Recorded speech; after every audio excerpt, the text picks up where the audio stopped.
পরমপূজ্য গুরুদেব পণ্ডিত শ্রী রাম শর্মা আচার্যের রচনা প্রচেষ্টা করেও কেন সুখ পাওয়া যায় না।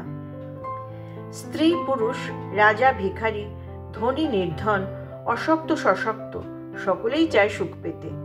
সুখের প্রকৃত স্বরূপ এবং এর বৈজ্ঞানিক প্রয়োজন সম্পর্কে অনেকেই চিন্তাভাবনা করে থাকেন।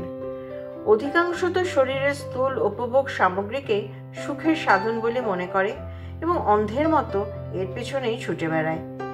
এই সাধন এবং এই সুখ এতটাই দুর্বল যে এর দ্বারা ব্যক্তির আন্তরিক পিপাসা শান্ত হয় না। ক্ষণিক সুখের যে অল্প আভাস আছে সেটিও আগুনে ঘি ঢালার কাজটি করে। এর দ্বারা সুখপ্রাপ্তি কামনা প্রবল হয় এবং এর প্রতি আসক্তিও জন্মায়। এই ভাব সুখ আর থাকে না, দুঃখ হয়ে দাঁড়ায়, কারণ শারীরিক সুখ অধোগামী হয়ে থাকে এবং এর দ্বারা শক্তির পতন ঘটে, আর এই দুর্বলতাই দুঃখের কারণ হয়। এই কারণে ইন্দ্রিয়ের বাহ্য লিপ্সাকে সুখ বলে ধরে নেওয়া ঠিক নয়।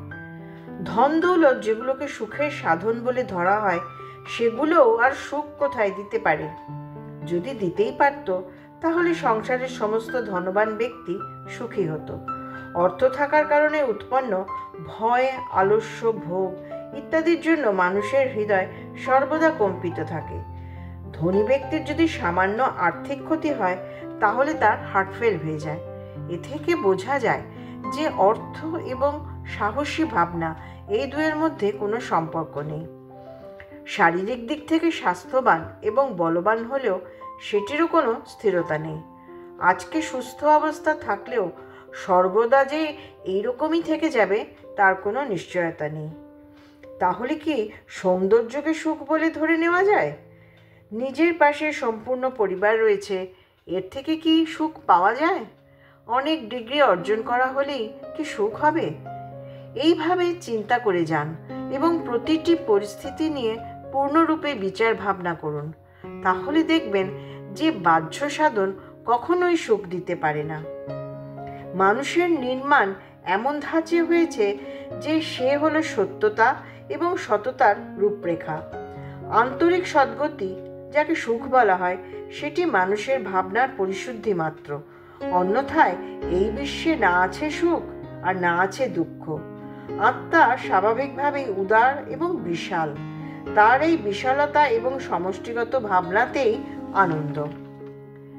মানব জীবনে সাত্ত্বিকতার উচ্চশ্রেণীর পাঠ আয়ত্ত করে নেওয়া সর্বসুলভ এবং সহজ একটি উপায়। এর জন্য কোনো জটিল চিন্তাভাবনার প্রয়োজন নেই। নিষ্কাম ভাবনা দ্বারা সংসারের সমস্ত কর্ম পালন করে মানুষ নিজের ভৌতিক সাত্ত্বিকতা লাভ করতে পারে। মানুষ সত্য আচরণ করবে, এতে কোন ধরনের সমস্যা আছে? আমাদের শ্রেষ্ঠ অন্তঃকরণের যে দিব্য পুরুষ এই শরীরের বিদ্যমান, আমাদের অর্থ, শক্তি, বিদ্যা, সৌন্দর্য সমস্ত কিছু তিনি। এই তথ্যকে যতটা বোঝা যাবে ততটাই ভালো, আর যতটা নিজের জীবনে সমাবেশ করা যাবে ততটাই শ্রেয়স্কর। সত্য এবং ন্যায়ের ধাঁচে নির্মিত মানুষের জীবনে এই সমস্ত কিছুর প্রাপ্তিতেই সন্তোষ লাভ হয়। অখণ্ড জ্যোতি, 1 এপ্রিল 2025, পৃষ্ঠা 42। রচনাটি ভালো লেগে থাকলে লাইক, শেয়ার এবং সাবস্ক্রাইব করার অনুরোধ রইল।